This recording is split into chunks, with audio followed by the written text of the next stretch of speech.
I've been struggling with depression now for almost my entire life. It wasn't until recently that I actually can say like I'm generally happy now. I hope that if you stick around for this video, you're gonna uncover some of the secrets. But before I get into the things I've been learning and become happier, I wanted to talk a little bit about my story just so I can get some background, just so you can know I'm just not some guy making shit up.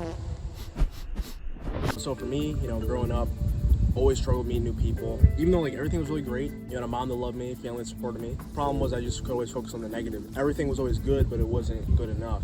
More of it came from me because it was all the pressure I was putting on myself, and honestly, that pressure still is there. I just learned how to manage it differently now. So without further ado, I'm not gonna be going into what I did to become happier. So this is probably there's so many things in this video I'm gonna be dropping, like so many bombs. I think this is probably one of the most important ones, and that is I stopped negative self-talk.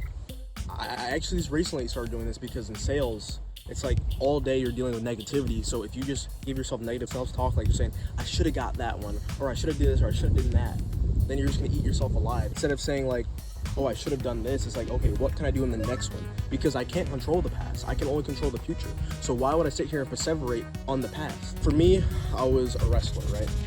In the beginning, my first year, I got absolutely killed. I think I went in like 2-13. So I won 2 matches, lost 13. Why was I losing so much? Was it that I was not that good of a wrestler, or was it because of my mentality? I would say a little bit of both, but I think mainly the mentality. Because before I would go in every single match, I would be like, oh man, what's even the point of going out and trying? I'm like, I'm gonna lose anyway. And then guess what happened? I lost almost every single match I ever had. Transfer to the next year, my second year wrestling. Overall, I'm still terrible at wrestling. I mean, it's your second year doing it, you're not gonna be amazing. But guess what happens? This year, I go and say, I'm gonna go undefeated. I'm gonna go undefeated. I'm the best to ever live. And guess what happened? I almost went undefeated. I went 14-2. There's really no difference. Me between that first year of wrestling and me between that second year of wrestling, overall, I was still the same wrestler. But why is it that my first year, I did absolutely horrible, and my second year, I did amazing? The only thing that changed was my perception.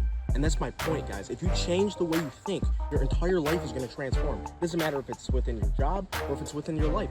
Everything is all together. If you want to become happier, you have to make sure you're having a clean diet. Guys, the number one reason why people are unhappy is simply because they don't have enough nutrients for their body to function like it's meant to. And from there, prioritize a full night of sleep. Yeah. Guys, sleep is so powerful. It is probably the number one thing you can do to improve your overall life. If you feel like you're not improving, just improve your sleep quality and you're probably gonna become more productive. Avoid negative influences. Things that I started doing is I stopped watching the news. A lot of people say, man, you gotta get rid of social media. I don't believe in that, and here's why. On social media, specifically on things like Instagram, you control what you see. And that's so powerful. Because Instagram, for me, honestly, I would not be here if it was not for Instagram. There's been so many days where things were really rough. I'd open up my feed and I see all this inspirational stuff, all this business stuff. And it makes me realize I'm not crazy. What I did personally is I just unfollowed all the trash. I unfollowed the meme pages. I unfollowed all the Instagram models. And then from there, I just focused, dude. Cut out all the BS.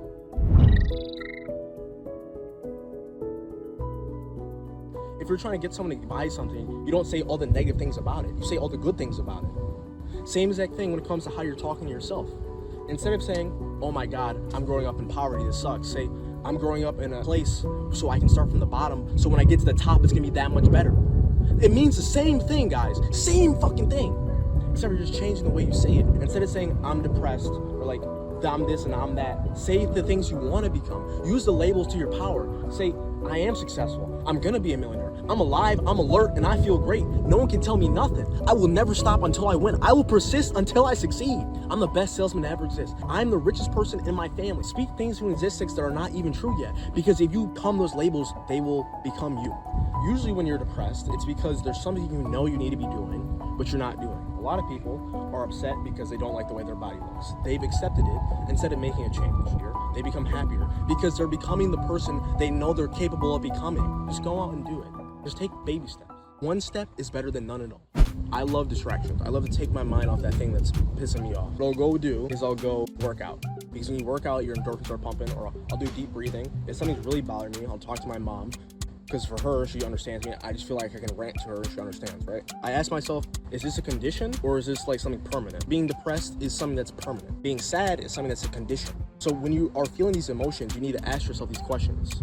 Is this something that's permanent or is this something that's a condition? Usually it's always a condition.